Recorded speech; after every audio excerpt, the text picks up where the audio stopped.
Empezando por la estructura del iris, y cabe destacar que esta es la parte más anterior, nuevamente, y que limita topográficamente la cámara anterior de la cámara posterior del ojo. En este dibujo lo podemos ver la cámara anterior del iris y luego del iris, entonces tenemos la cámara posterior. El iris es delimitado anatómicamente por una estructura en su parte anterior, que la vemos acá, denominada collaret. Esto delimita la parte más externa del iris o más periférica y la parte más central del iris. La parte más central del iris corresponde a la parte pupilar, que es donde se encuentra el músculo esfínter del iris. Y la parte más periférica es la parte ciliar, donde se encuentra el músculo dilatador del iris. Y la estructura que lo divide es esta acá, el collar. También es bueno saber que a partir del iris podemos ver una estructura secundaria que se forma por la ausencia de iris, que es esta apertura en el centro, denominada pupila. Las funciones de los músculos del iris es disminuir el diámetro de esta pupila o aumentarlo. La pupila es por donde entran los rayos de luces que inciden en la retina y se enfocan en la fobia para nosotros ver una imagen determinada. Esta pupila puede ir de 1.5 a 8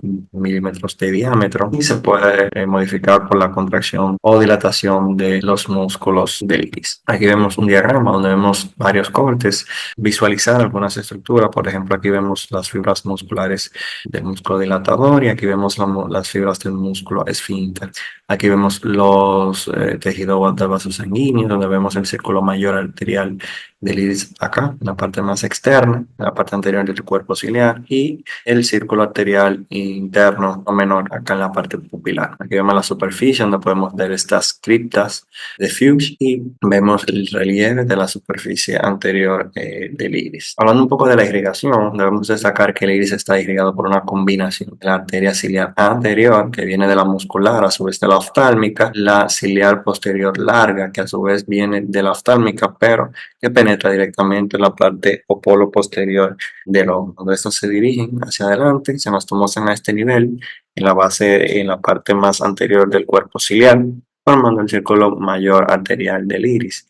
Este tiene o emite fibras radiales o, perdón, vasos sanguíneos radiales que van hacia la borde pupilar del iris y a nivel del collarete entonces se anastomosan arterias y venas y forman el círculo arterial menor, que es el más interno del iris. El iris está compuesto por un estroma, un epitelio pigmentario anterior y un epitelio pigmentado posterior cuando hablamos de capas. La capa del estroma es la más anterior y es la que podemos ver directamente en una persona. ¿Qué vemos en el estroma? El estroma está compuesto por células mesenquimales, fibroblastos, macrófagos. También vemos abundantes vasos sanguíneos y hay unas células que derivan de la cresta neural que denominamos melanocitos, que le dan esta característica pigmentada al iris. Y ahí es donde podemos ver que normalmente el iris de color marrón es porque tiene muchos corpúsculos de melanosomas dentro de estos melanocitos, mientras que las personas que tienen ya el iris más claro es porque estos melanosomas no se formaron suficientes en el melanocito y entonces estos iris son más claros. También tenemos el epitelio pigmentario anterior, que este es más delgado, más fino, tiene sus gránulos, sus melanosomas, y de aquí es donde deriva el músculo dilatador del iris. Son células ya mioepiteliales directamente, es decir, estas mismas células del epitelio anterior adquieren miofibrillas y tienen esa función de dilatador. Por debajo de esta, ¿no? Más posterior, entonces tenemos el epitelio pigmentado del iris, donde vemos también que hay presencia de esos gránulos de melanosomas y estos son ya más grandes.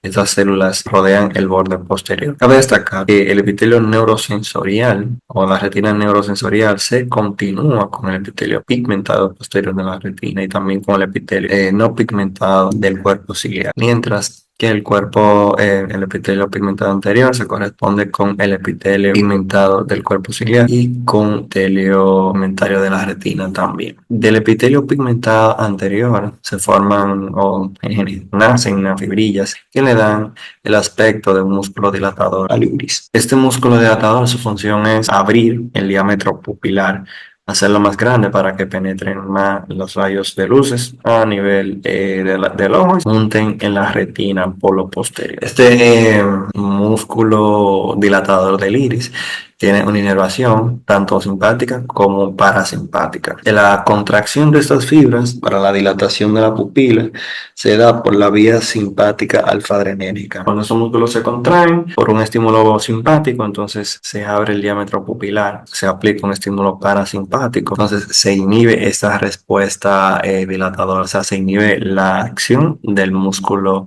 dilatador, por lo que puede dejar el diámetro de la pupila de manera igual. En el músculo esfínter ocurre de manera distinta. Este, cuando se contrae, entonces disminuye el diámetro de la pupila. Este posee una inervación tanto simpática como parasimpática. Cuando ocurre inervación parasimpática, entonces estas fibras se contraen por un efecto muscarínico que proviene ya del tercer par craneal y nace del núcleo de Edinger-Westphal.